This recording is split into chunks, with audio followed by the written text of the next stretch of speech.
Welcome to the WRAL Daily Download. I'm Elizabeth Holmes. More and more police departments in our area are trying out a new model using civilians, not officers, to respond to less serious car crashes. Raleigh, Durham, and Apex are among the localities that are trying this out. WRAL's Investigative Sarah Krueger has new numbers to examine the impact that they're having. Sarah joins us now by phone. Hi, Sarah. Hey, thanks for having me. Of course. All right, so first question. Why are police departments relying on civilians to respond to car crashes? Yeah, so, I think we do stories all the time. I know I've done several about just how strange police officers are, how a lot of departments are understaffed, and just an increasing number of calls that they're responding to.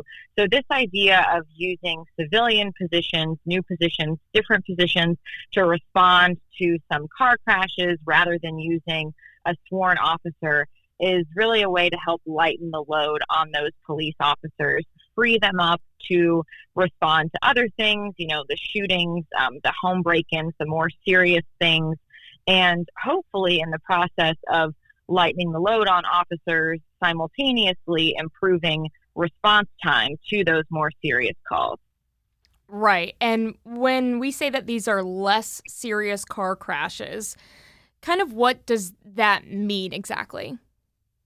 Yeah, so these would be non-injury car crashes, fender benders. So things like I'm in a parking lot at a grocery store and I back into somebody, or something minor on the road that doesn't cause injuries, that doesn't need, some kind of immediate medical attention, but that is more just something that ends up being paperwork and no doubt a headache for those involved, but just more of a bureaucratic thing with crash reports and filing insurance and things like that. Gotcha. So what kind of training do these civilians get if they're not, police officers? They might not have the same training. So what does that look like? Yeah, so they don't have badges, they don't have guns. Really what they specialize in are filling out these crash reports. And I know in some cases in Apex, for example, that was who I interviewed for this story, their civilian crash person also will do some parking enforcement in any downtime while she's, waiting for a call about a crash. So, yeah, rather than, any focus on like de-escalation or weapons, they don't have weapons, they don't have badges, don't have guns. This is really just walking people through the paperwork and filing those reports on behalf of the police department. That's interesting. So how would this look to people? Let's say that they are in a minor car crash, for example. How would this look to someone who's involved? Do they show up in their own car? Are they wearing anything? How do people know that that's who's responding? Yeah, so they definitely still look official. They have their branded and labeled cars that do not look like police cars, but clearly say on them, civilian crash team or civilian crash investigator or something like that. In Apex, they do have flashing lights as well, but they weren't the red and blue lights. They were different colors.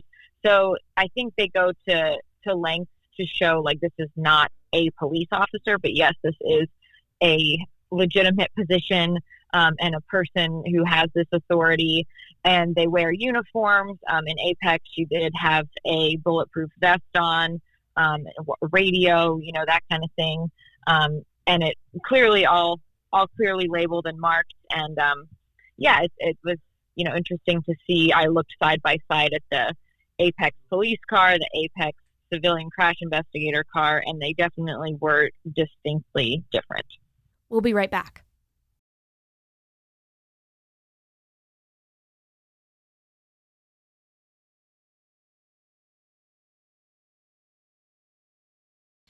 So obviously in your reporting, I'm sure you wanted to get to the bottom of this question. How is this, lightening the load for police officers? How with civilians stepping in? Yeah, I mean, how is this working? Is it working at all? How's it going? Yeah. Yeah, that was the main thing, that prompted this story is I was increasingly seeing more departments saying, hey, we're going to also start doing this civilian crash thing. They do it in Raleigh, in Durham, Fayetteville, and Apex was the latest one. And so I filed a public records request for data from Raleigh, from Durham, from Apex to see, how many crashes they've responded to with that unit or with that team, and what percentage that really accounts for of total crashes, and just overall ask them, how's it going? Because it's still a relatively new program. In Apex, for example, it launched in September of 2025. And all the data I got and all of the narratives that each department provided were really glowing, like, oh, this is going really, really well. In Apex, since the program started in September, as I mentioned, a spokesperson said that they just have one part-time civilian crash investigator, and she has responded to 18% of the town's non-injury crashes. So almost a fifth of the non-injury crashes for the town of Apex. So really, really helping out there. And I interviewed her for this story, and she said the police officers are just super grateful all the time for her and let her know that it's really helpful for them to have that off of their plate. And in Durham, they have one civilian traffic investigator, and that person responds to about 50 calls per month. They're hoping to expand that program as well and hire 2 more people. They said there's actually 2 people currently in training for the position, so they should be on the road soon, if not already. And then in Raleigh, a spokesperson said that they have a team of 5 on this civilian crash team, and they had completed 2,500 crash reports in 2025 as of early December. In Raleigh, they said the unit is making a huge impact, and really just glowing reviews there. Yeah, and I can imagine that kind of alleviates the burden from law enforcement, as you said earlier, to respond to more serious things. Mm-hmm. Yeah, definitely. And, with a crash, there's just so much paperwork, so it could really bog down a police officer for quite a while. So I am sure they are happy to pass that along so they can get back to the more pressing and urgent things. Right. How are these different communities responding to this? People who aren't in law enforcement, what are they saying about this?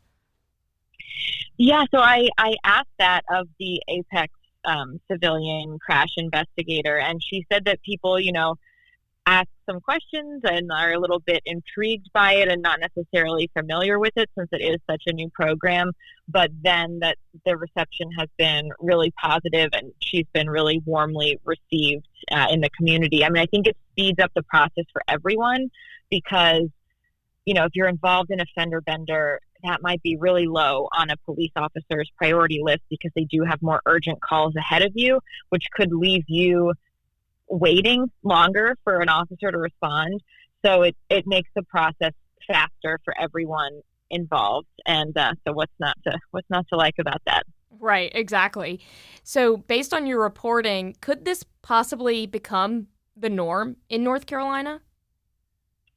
I think it could. I mean, we've definitely seen it growing. We've seen positive endorsements of it from the community and from police departments. So it's just a matter of what every city or county may decide to fund in their budgets. But it would seem to me like we could expect this to grow for sure. Sarah, thanks so much for doing this. I really appreciate it.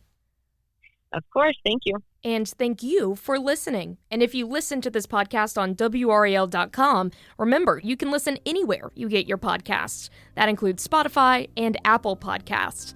Be sure to follow the show so you don't miss an episode.